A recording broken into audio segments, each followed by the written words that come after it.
कबीरदास का जीवन एक प्रेरणादायी कथा। 15वीं शताब्दी के भारत में भक्ति आंदोलन की ज्योति जगाने वाले संत कबीरदास का जीवन रहस्यों और करुणा से भरा हुआ था। कबीर का जन्म सन 1398 ईस्वी के आसपास वाराणसी में माना जाता है।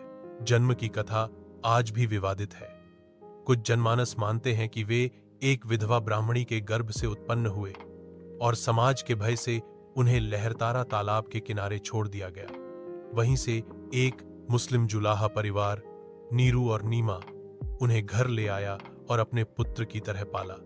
इसी कारण कबीर का पालन पोषण गरीबी में हुआ और वह बुनाई का कार्य करने लगे।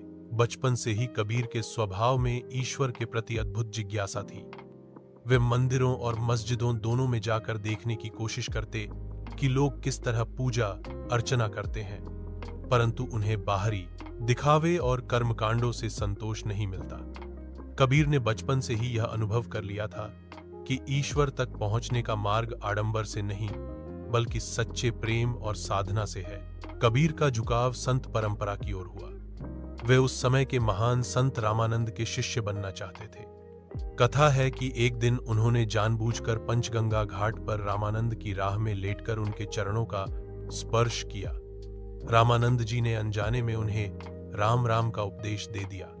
कबीर ने इसे ही दीक्षा मान लिया और स्वयं को उनका शिष्य घोषित किया। यद्यपि वे औपचारिक रूप से किसी आश्रम या परंपरा से जुड़े नहीं, किंतु रामानंद का प्रभाव उनके जीवन पर गहरा रहा। कबीर के विचार क्रांतिकारी थे। उन्होंने मूर्ति पूजा, तीर्थ यात्रा, जातिवाद और पाखंड का विरोध किया। उनका कहना था कि सच्चा भक्ति मार्ग मनुष्य के हृदय में है, बाहर के आडंबर में नहीं। वह कहते थे, पोथी पढ़ी पढ़ी जग मुआ, पंडित भैया न कोय, ढाई आखर प्रेम का, पढ़े सो पंडित होए। इस दोहे में कबीर ने सरल भाषा में बताया कि सैकड़ों किताबें पढ़कर भी ज्ञान नहीं मिलता। सच्चा ज्ञान प्रेम और करुणा में है।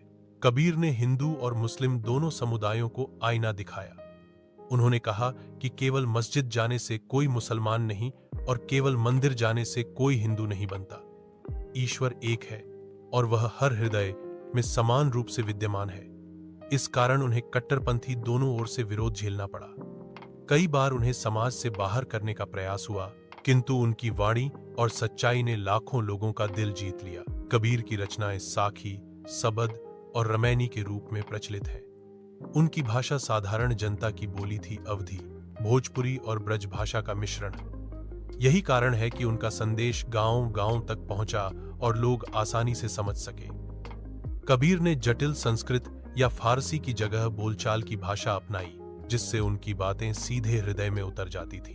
उनके जीवन का सबसे बड़ा उद्देश्य मनुष्य को प्रेम, करुणा और सच्चाई का मार्ग दिखाना था।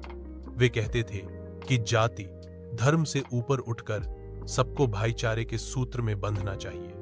उनके अनुसार साईं या राम केवल नाम नहीं बल्कि परम सत्य का प्रतीक है, जो हर जगह विद्यमान है। कबीर का जीवन संघर्षों से भरा था।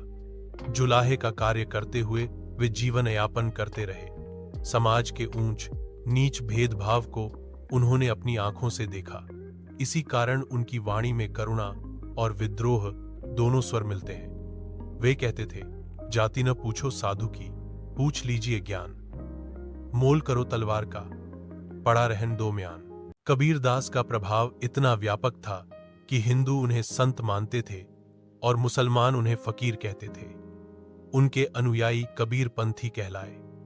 कबीर पंथ आज भी भारत और विदेशों में सक्रिय है और उनके विचारों को आगे बढ़ाता है। कबीर की मृत्यु के समय भी चमत्कार की कथा कही जाती है। सन 1518 ईस्वी के आसपास मगहर नामक स्थान पर उन्होंने शरीर त्याग किया। कहा जाता है कि हिंदू शिष्य उनका दाह संस्कार करना चाहते थे और मुस्लिम शिष्य दफनाना चाहते थे। जब उनके शव से कपड़ा हटाया गया तो वहां केवल फूल मिले। दोनों पक्षों ने फूल बांटकर अपने रीति से अंतिम संस्कार किया। यह घटना स्वयं कबीर के संदेश को सिद्ध करती है कि वे किसी एक धर्म के नहीं बल्कि संपूर्ण मानवता के थे। कबीरदास का जीवन हमें यह सिखाता है कि ईश्वर को पाने के लिए न मंदिर की आवश्यकता है, न मस्जिद की, न ग्रंथों की भारी पोथियों की। आवश्यकता है तो केवल निर्मल हृदय और सच्चे प्रेम की। उनकी वाणी आज भी उतनी ही प्रासंगिक है जितनी 500 साल पहले थी, जब समाज धर्म, जाति और पंथों में बांटा हुआ है। तब कबीर की आवाज हमें जोड़ने का काम करती है। इस प्रकार कबीर केवल संत या कवि नहीं, बल्कि एक क्रांतिकारी विचारक थे, जिन्होंने अपने शब्दों से समाज में जागृति की मशाल जलाई। उनका जीवन हमें सिखाता है कि सच्चाई और प्रेम ही सबसे बड़ा धर्म है।